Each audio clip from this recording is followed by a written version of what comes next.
a number of issues for trade unionists and Unite members in particular to look out for tonight in terms of some breaking news stories. The first one, and probably most worrying one, is that Mark Lyons, the convener of the INEOS plant in Grangemouth, a very good and solid comrade, vice chair of the Unite Union as a whole and chair of the International Committee of Unite, has been unfairly dismissed by the employer, INEOS, and Unite have launched a legal challenge against this immediately. News of this is on the Unite website at www.unitetheunion.org. The other news today, the George Eliot Hospital in Coventry in the West Midlands is under attack as part of the Tory closure and privatisation plans. They're attacking the George Eliot Hospital. We've launched a campaign and that's up and running, and indeed you can see some information on that on Twitter. George Eliot, of course, the person whose name this hospital was named after, the female author from early Victorian times. It appears that the Tories want to drive us back to those times when, of course, the NHS was not in existence, and if you didn't have money, you basically couldn't have health either at a decent level. And of course, the big plan that they're trying to push is to privatise the NHS, sell it off to their friends, in the same way that Thatcher and co sold off all of our utilities to their friends, and then of course did it under the guise of giving people a choice to actually own their utilities. And of course the reality was that the only people who ended up owning them were a small group of corporations who now run practically all of the utilities, and of course the way in which they operate in the energy sector and in water has been proven to be extremely detrimental to service users and consumers. No doubt the health service will follow a similar route, and no doubt the people who will be taking over on the boards of these companies will be ex-Tory ministers.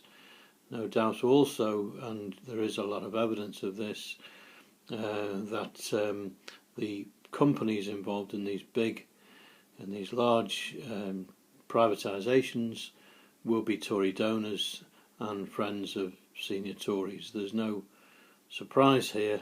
The party of sleaze is still the party of sleaze.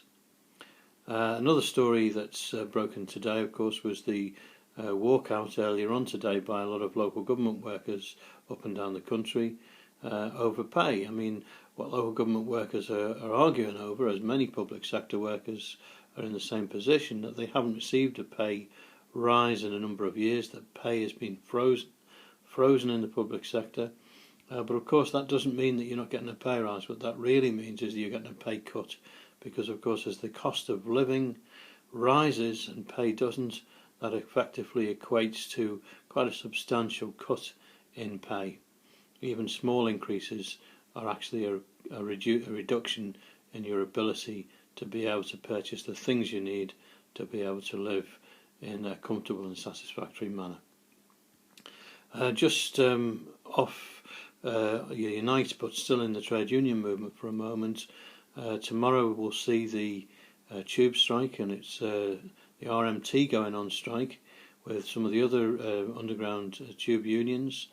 Of course, Bob Crow has been under attack by Boris Johnson, the Mayor of London, over a number of issues, and of course Boris is ably supported in his attacks by the Tory media. No surprise there, seeing he's actually an employee of the London Evening Standard, and once called his mayor's income of £60,000 a mere pittance, because of course his main income source is the £250,000 he receives from the column he writes in the London Evening Standard. Hardly any surprise that that newspaper will support Boris over the rail unions any day.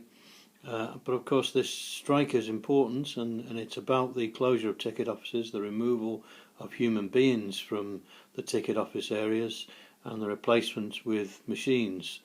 and it's symptomatic of what we see in a lot of industries these days, that people are being replaced by machines. There's a great book on this called The McDonaldization of Society, which is quite a good expose as to how this practice of automation has occurred throughout numerous industries and what it actually means in terms of the consumer or the service user.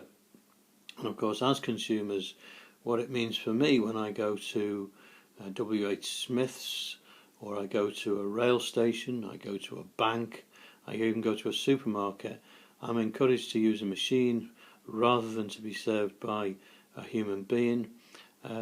I don't take that option. I choose not to take that option for very good reason.